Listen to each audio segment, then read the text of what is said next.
Going to move on to the international papers now. Florence joins us with us here on set. All of them, of course, focusing a lot on Greece at the moment. Greece MPs passing the austerity measures, protesters, though, clashing with police outside the parliament. That's right, and we're going to start by looking at the Greek press, starting with the centre-left paper Tanea, which says yes, comes out despite the flames and the tears. There you see that striking photo of a historic building on fire, so MPs voting this austerity bill, despite the fact that Athens was the scene of violence. Let's take a look at the center paper Ethnos, which says a historic yes while the storm rages on within the different parties within the government. And finally, we're going to take a look at the center-right paper Avriani, which says get them out before they destroy the country. So I guess talking about the government there.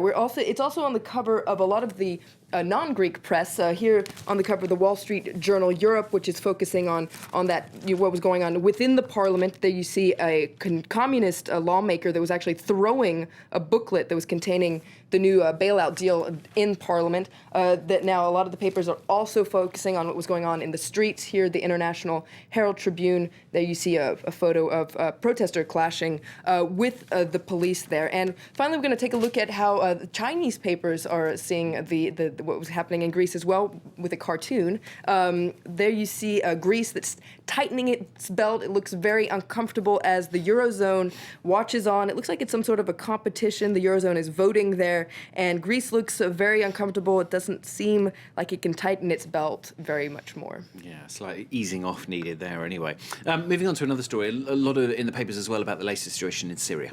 Yes, we're going to take a look at The Independent, which is looking at how events in Syria are actually spreading into neighboring Lebanon. This is a piece by their Middle East correspondent, Robert Frisk, who's reporting from the town of Tripoli, which is in Lebanon, which is 40 kilometers from Homs. It's the second largest city in Lebanon, and there was sectarian fighting there over the weekend between Lebanese Alawites, so that's the party, the Bashar al-Assad is an Alawite, and Sunni Muslims, so who have relatives in Homs. Now, the Lebanese army managed to smolder the fighting, but there was an exchange of gun and rocket fires. Several people were killed, and according to Frisk, there's this dark feeling that Syria's horrors are closer than feared in Lebanon. And you've also pulled out an interesting piece in the Wall Street Journal.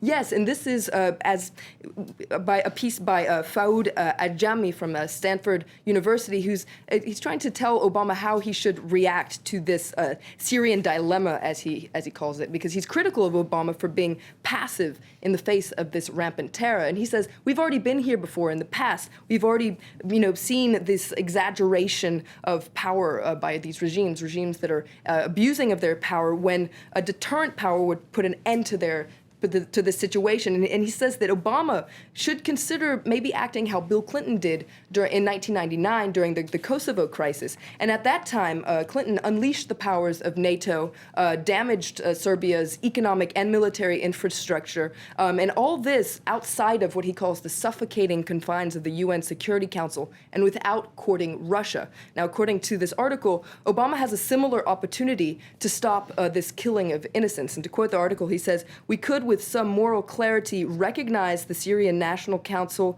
as the country's legitimate government, impose a no-fly zone, help train and equip the Free Syrian Army, and rally the Arab states to finance the whole effort."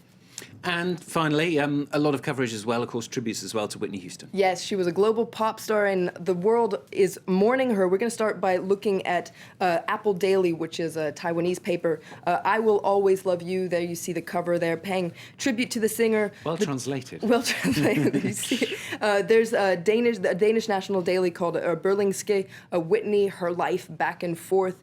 It's also on the cover of the Turkish newspaper Hurriyet, who claims to have the last photo of Whitney Houston. Here in France, Whitney Houston is on the cover of Libération, Les fausses notes d'une vie, a pop star's life out of tune. A lot of papers are focusing on the highs of her life, but also the very low points in her life. And a lot of, for instance, an article in The Independent has a lot of reactions to her death. For instance, her godmother, Aretha Franklin, who said, "I just can't talk about it." Rihanna, who tweeted, "No words, just tears." She was an icon who influenced a lot of today's pop stars like Beyonce, Lady Gaga, and she was hoping to make a comeback this summer, tells us The Independent, with 2 songs and a movie that's still going to come out. It's called Sparkle, and it's about an overbearing mother of 3 singing sisters whose group is torn apart by drugs and domestic abuse. So unfortunately, it sounds eerily familiar for Whitney Houston. Intriguing watch, I'm sure that'll be. All right, Florence, thanks very much. That's Florence here with the international papers here on France 24.